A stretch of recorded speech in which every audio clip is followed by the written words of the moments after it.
Bismillahir Rahmanir Rahim. In the name of Allah, the Beneficent, the Most Merciful. I'd like to welcome you, dear viewers, to another in our series, The Forces of Evil. Assalamu alaikum wa rahmatullahi wa barakatuh. May Allah's peace and blessings be on each and every one of you. Dear viewers, we have been looking at the sources of evil, the concept of evil, the concept of good and its relationship in this world.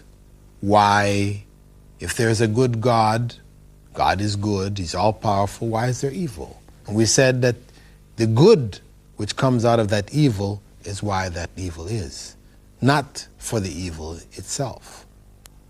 And we spoke about knowledge of good related to knowledge of evil, that without understanding what is evil, we can't really grasp what is good. And we spoke about the benefits which came from the evil in creating Satan. Disobedience of Adam producing a greater good, the repentance and the forgiveness of God. And throughout human life, we find God's attributes of mercy and grace and wisdom and justice, etc., manifest through our acts of good produced by evil elements and things, calamities, etc., etc. Then we started to look at the battle, the battleground, the earth, this world, and the elements, Satan and satanic forces, the evil amongst the jinn. Where did Satan come from? He was from the jinn, the world of the jinn, a world parallel to ours with beings invisible to us for the most part, but who have choices like we do, choices between good and evil. Those who choose good are believers, like those who choose good amongst us. Those who choose evil are disbelievers, like those who choose evil amongst us. And the same kind of desires that you find amongst people in this world, where those who are evil, they like to bring around themselves those who are evil. They can't appreciate those who are good. They look at them as being, a waste of time. They look at them as being fools, etc., etc. You find in the world of the jinn, the same elements are there. And they're not satisfied until everybody thinks the way they think and live lives the way they live their lives. Then we talked about the methods, the methodology of the forces of evil in drawing the forces of good into evil, trying to draw human beings into the evil way. The first method we looked at was that of creating doubts. And the first and greatest doubt we spoke about was the doubt created with regards to the Creator Himself, when Satan gets people to deny God's existence because of their doubts, whether it's the doubt about where evil came from, or it is science's ability to explain certain phenomena, so we don't need to use God anymore. We just said everything is by evolution. Though if a person were to go and look at evolution seriously, they would have to conclude that evolution does not explain why we're here. It cannot. It cannot explain it. The Big Bang, as we said, we gave the example, if one were to drop a bomb in a junkyard, it's not going to produce a car. Just as the Big Bang explosion of matter is not going to produce the earth and life. We spoke about the denial of God's existence, as Satan would come to us and ask us, who created Allah? Since Allah created the heavens, He created the earth, then who created Allah? These are the ways in which doubts may arise in our minds. And children will come and ask us that. For ourselves, we have to put that out of our minds and carry on. But when a child comes and asks us, well, who created Allah? We need to answer them. We need to give them an answer. Nobody created Allah. Allah is the creator. If somebody created Allah, then it means Allah needs a creator. The one who created Allah is the creator. So we give them some, answer of that nature. The second way in which the satanic forces create doubts amongst us, after creating doubts about God's existence in and of itself, is doubts about God's uniqueness, that He is the only one to whom we should pray, we should worship, etc. Prophet Muhammad ﷺ explained to us that the beginning of idolatry, and what is idolatry? Where we've found some other gods, some representatives of God, or put God in human form, whatever, and we worship these idols, believing in them one way or another. Where did this come from? It came in the time of Prophet Nuh. There were some righteous people whose names were Wad, Suwa', Yaghuth, Ya'uq, and Nasr. When these righteous people died, Satan came amongst the people and suggested to them that if they were to make images of these righteous people and placed it in the places where they used to gather, in their homes and where their graves or whatever, it would remind the people of these righteous people and remind them of the righteousness of these people and then cause them to do righteousness. So the people agreed to do this. And they went and made statues and pictures of these righteous people. And in their generation, whenever they would come across these statues, whenever they went to their gatherings, the places of gathering where the righteous people used to sit, and they saw the statue or they saw the picture, then it would remind them of some good, and then they would go and do some good. However, generations later, after these people died out, Satan then came back to the later generations and said to them, hey, you know, your foreparents, they used to worship these statues and pictures. And it was through their worship of these statues and pictures that the rain came in huge quantities, that the land bore fruit, cultivation, etc., etc. And the people began to worship these statues and idols. There's the doubt. Well, where did the rain come from, really? It was from this, creating that doubt in the minds of the people. And of course, when we look at issues like in the case of Prophet Moses, when he went to receive the Torah and he left behind his people with Harun. And what happened there when a Samiri, one of the followers of Moses, who got the people to gather up all their gold, jewelry and that, and he melted it down in a container, and he took up some dust, which he said was dust from this footprint of an angel, and he threw it into the mixed it up and poured it out, and he made a calf. When he made this calf, and the people stood around it, and he told the people, well, this is actually the God which Prophet Moses has gone to worship. And Harun was saying there, no, this is not the case. He's saying, no, this is the God of Moses. Worship it.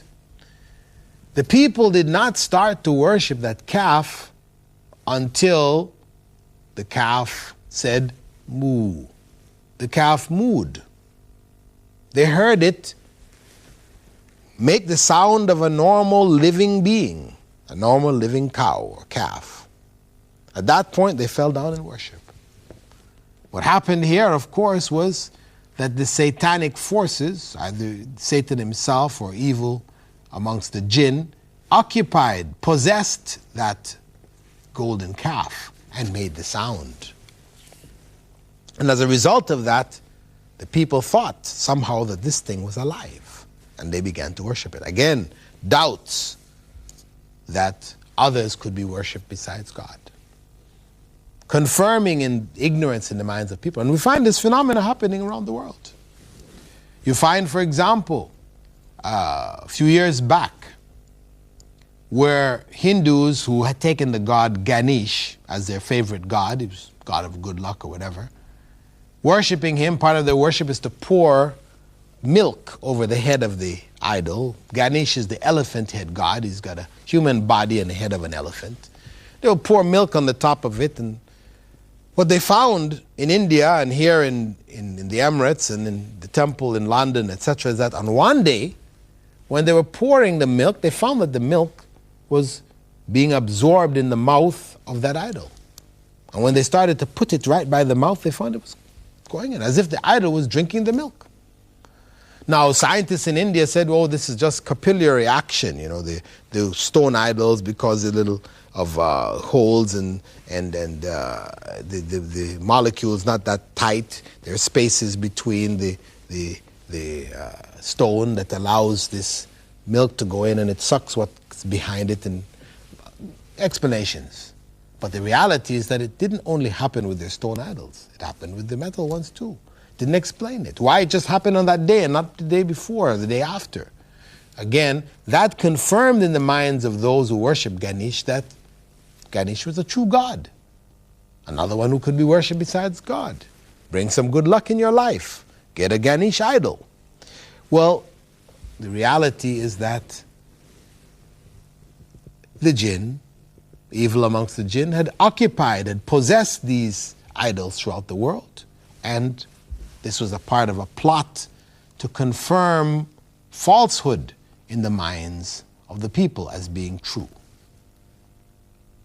Doubts, modern people, modern Indians being exposed to Western thought and other parts of the Western world and Western, knowledge, etc., start to have doubts. You find more and more doubts about worshiping these idols. You find young people are rejecting it. Why?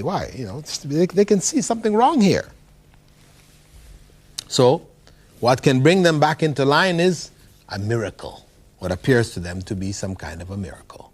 So, in this way, doubts were created in the minds of the people into thinking that this in fact is a God, so they continue to worship others besides Allah.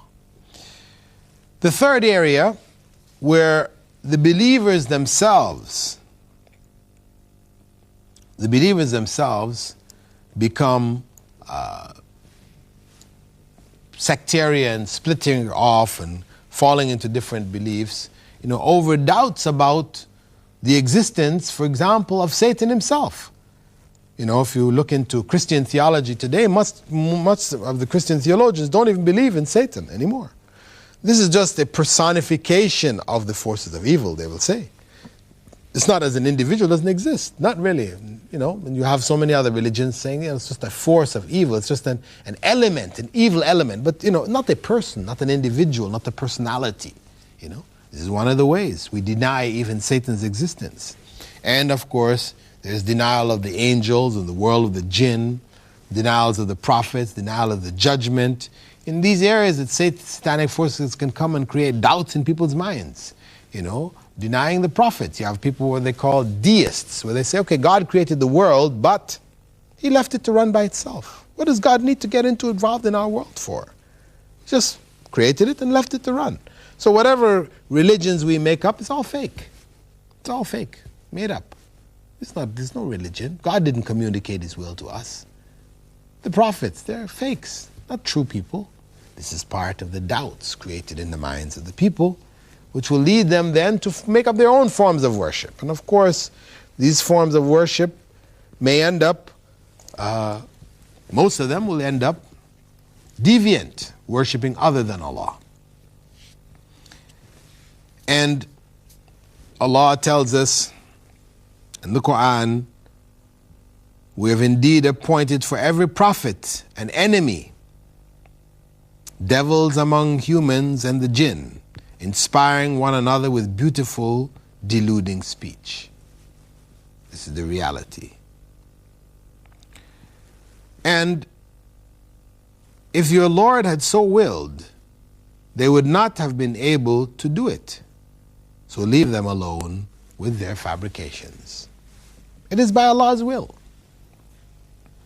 that the jinn are able to do this. Allah willed it because there is a certain element of good to come from it which is much greater. But the fact is that it exists in our world. Pillars of faith, you find even Muslims questioning the belief in the angels. Why? Angels, Science has explained all the things that angels used to be, it's believed that angels used to do. We now have gravity, we now have magnetism, we now have a variety of different forces, Newton's laws and Einstein's theories and all these things to explain away what's happening here. So, angels, we don't need them anymore. Angels were around when we didn't know what were the causes of these things. But in denying the angels, one denies the world of the jinn. And in denying the world of the jinn, one really denies that whole essential principle of evil in our world. And then it becomes what you and I perceive as individuals. What is good is what you perceive to be good. You know, what is good relative to yourself, which may not be good relative to somebody else, you know. How do we establish criterions for good and evil? We are lost. Without believing in the prophets and the revelation which they brought and the guidance which they brought for humankind, then we left to ourselves are lost. Because what is good today becomes evil tomorrow. What's evil today becomes good tomorrow. This is how it is. In China, for example, gambling. When communism came in, it looked at gambling as a major evil. It should be wiped out, stamped out, you know, destroyed completely. It's a decadent, materialistic, capitalistic system. So it was banned totally. But today, the biggest industry there in China, pulling in billions of dollars, is the national lottery. Betting, gambling has become a way of life. Similarly, in the West, you know, when we consider pornography is evil. Years ago, it was totally forbidden, no nakedness, but now you can buy a national newspaper, The Sun in England. You can buy this newspaper, and second page, you've got a naked woman in front of you. Pornography has become mainstream, acceptable. Movie channels, you know, you have channels there where it's just corruption and pornography, you know, all-night channels, and children are exposed. And the internet, what's coming on over the internet, so much corruption. You know, anybody who checks his mailbox, you know, every day you'll get at least 10, 15 mails just offering, you know, pornography and corruption and et cetera, et cetera. Where is this coming from? This is coming from the world of the jinn and the evil forces. Forces that seek to promote corruption, because it is in corruption that we stay away from God, that we are kept away from God. So denial of the angels, denial of the jinn, denial of the prophets, and ultimately denial of the judgment. There is no judgment. This opens the door wide for corruption. Because if there is no judgment, this life is all there is, well, this is what Darwin's theory is saying, this is all life is all there is. We're animals just like the apes and the monkeys, etc. So we just make the best of it, you know. Back to the law of the jungle, strongest survive, you know, survival of the fittest, or however you put it, you know. No morality. Morality is whatever is good for us is good, whatever is good for the majority of us is good, whatever is not, you know. Corruption. No judgment. But no, there is a judgment. And it is because of that judgment that we should seek to do good. That we are accountable for our actions. What we do in this life, we will meet. Let us not delude ourselves into thinking that we can do any evil and not meet it again. That is the biggest delusion that we can ever fall into. With that, dear viewers, I'd like to thank you for being with us in this segment. We've looked at some of the weapons, some of the strategies of the satanic forces, the evil forces in our lives, to swerve us from the path of righteousness and goodness, creating doubts, tashkik. There are a few more that we'll be looking at in order to complete this subject before going to the next area. In our coming segment, we'll start to look at more specific areas of our worship, especially the Muslims in our worship, where satanic forces can come and make worship a problem for us so as to cause us to give it up. With that, dear viewers, I'd like to thank you for being with us in this segment of our program, The Forces of Evil. And we hope that you continue to be with us in our coming segments and find out how to combat these forces. After knowing them, understanding how they operate, etc., finding out how do we combat them. Assalamu alaikum wa rahmatullahi wa barakatuh.